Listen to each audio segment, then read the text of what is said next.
ពីយើងនឹងខ្ទឹមឈ្ងុយហើយយើងចាប់ផ្ដើមដាក់ជ្រូកខ្វៃចាយើងកាត់ជ្រូកខ្វៃកង់ៗឲ្យហើយទៅណាយើងឲ្យស្អាតមកបន្ទាប់មកតែយើងដាក់ចូលក្នុងខ្ទឹមឲ្យយើងឆានេះ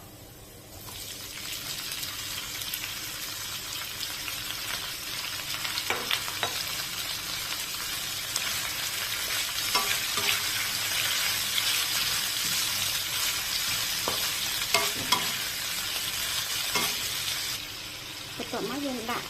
ម្ទេសសម្រាប់យើងធ្វើគំជីចាដាក់វាទៅស្រីហ្នឹងចាបន្ទាប់មកយើងកូរវាដាក់ដើម្បីយកពណ៌ស្អាតបន្ទាប់មកយើងដាក់អំបិល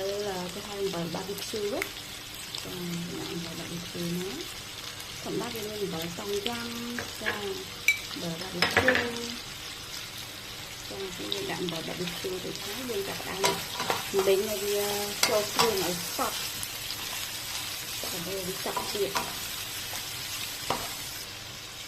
យើងច្របល់វាទៅមកឲ្យសព្វហើយចាទៅឲ្យវាញ៉ាំគ្រឿងបន្តិចអញ្ចឹងយើងធ្វើបែបនេះទីមួយអត់ប្រឡាន់យើងញ៉ាំទៅអត់ប្រឡាន់ណាថាឲ្យវាបាច់ទឹកបន្តិចណានេះគេហៅថារំលីងជ្រូកខ្វៃជាមួយនឹងអំបិល barbecue ចាគឺអត់ប្រឡាំទេចឹងទៅបងប្អូនដែលគាត់មានជ្រូកខ្វៃពេលដែលគាត់សល់គាត់អាចធ្វើបែបហ្នឹងបានវាឆ្ងាញ់ហើយអត់ប្រឡាំទេហ្នឹងយើងជួយមានដាច់ទឹកបន្តិចណាហើយអត់ទេ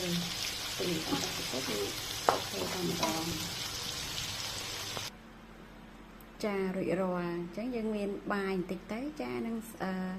ជួខ្វៃយើងម្លេញមិញហ្នឹងជាមួយនឹងខ្ទឹមជ្រក់ទៅជាមួយនឹងគឹមជីទៅចានិយាយទៅឆ្ងាញ់អត់ត្រលាន់ទេចាចុះបើសិនជាបងប្អូនគាត់ចង់រំលេងតាមរូបមន្តនេះគាត់អាចសាកបានណាឆ្ងាញ់ចាអញ្ចឹងសូមអរគុណ